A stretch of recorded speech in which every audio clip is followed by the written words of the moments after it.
Bagaimana jadinya kalau ada sebuah kekuatan di sebuah negara yang pengaruhnya bisa jauh melebihi pemerintahnya sendiri? Hari ini kita akan bahas satu kasus yang sangat nyata dan mengerikan. Bagaimana kartel narkoba di Meksiko menjadi entitas yang begitu kuat, bahkan sampai bisa menantang dan mendominasi negara.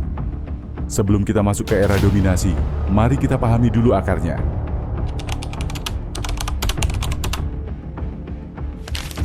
Kartel narkoba di Meksiko sebenarnya sudah ada sejak lama, terutama untuk menyelundupkan ganja dan heroin ke Amerika Serikat.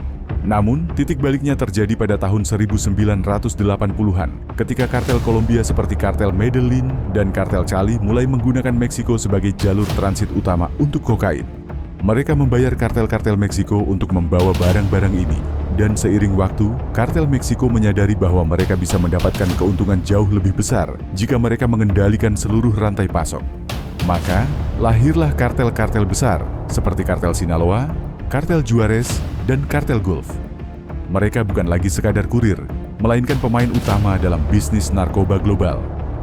Mengapa kartel bisa lebih kuat? Ada beberapa faktor kunci yang membuat kartel-kartel ini begitu kuat. Pertama, uang. Bisnis narkoba adalah bisnis yang sangat menguntungkan. Kartel menghasilkan miliaran dolar setiap tahunnya. Uang ini digunakan untuk berbagai hal, membeli senjata militer, menyuap pejabat, dan bahkan membangun infrastruktur sosial di komunitas yang mereka kuasai. Mereka bisa membayar tentara bayaran, membeli jet pribadi, dan punya sumber daya finansial yang jauh melampaui kemampuan pemerintah daerah. Kedua, korupsi. Ini adalah tulang punggung dominasi kartel. Kartel menyusup ke setiap lini pemerintahan, dari polisi tingkat rendah hingga pejabat tinggi dan politisi. Mereka menawarkan uang suap yang sangat besar, dan jika tawaran itu ditolak, mereka menggunakan intimidasi dan kekerasan. Banyak pejabat memilih untuk bekerja sama daripada mati.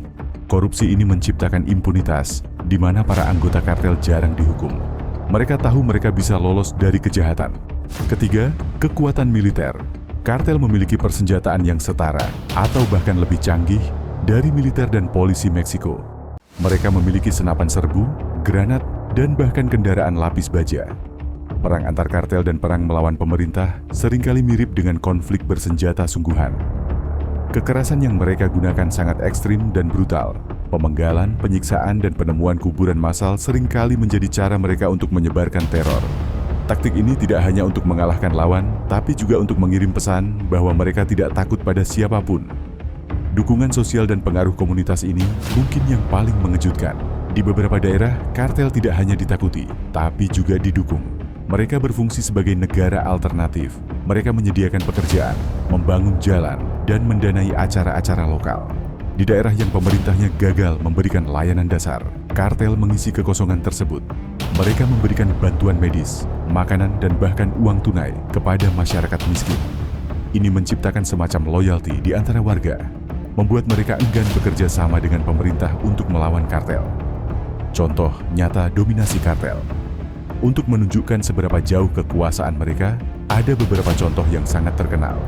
Pengepungan Culiacan, 2019. Pemerintah Meksiko berhasil menangkap Ovidio Guzman, putra dari pemimpin kartel Sinaloa, El Chapo. Sebagai respons, anggota kartel membanjiri kota Culiacan dengan persenjataan berat, membakar kendaraan, dan menyerang tentara. Pemerintah akhirnya melepaskan Ovidio karena takut akan banyaknya korban sipil. Ini adalah contoh paling nyata bahwa kartel bisa memaksakan kehendak mereka kepada pemerintah. Pemandangan horor di Guanajuato. Negara bagian ini dulunya pusat industri otomotif, tapi kini menjadi medan pertempuran sengit antara kartel-kartel yang berebut wilayah. Angka pembunuhan melonjak drastis dan kartel seringkali menargetkan polisi dan pejabat lokal, bahkan melakukan serangan ke bar atau restoran yang ramai.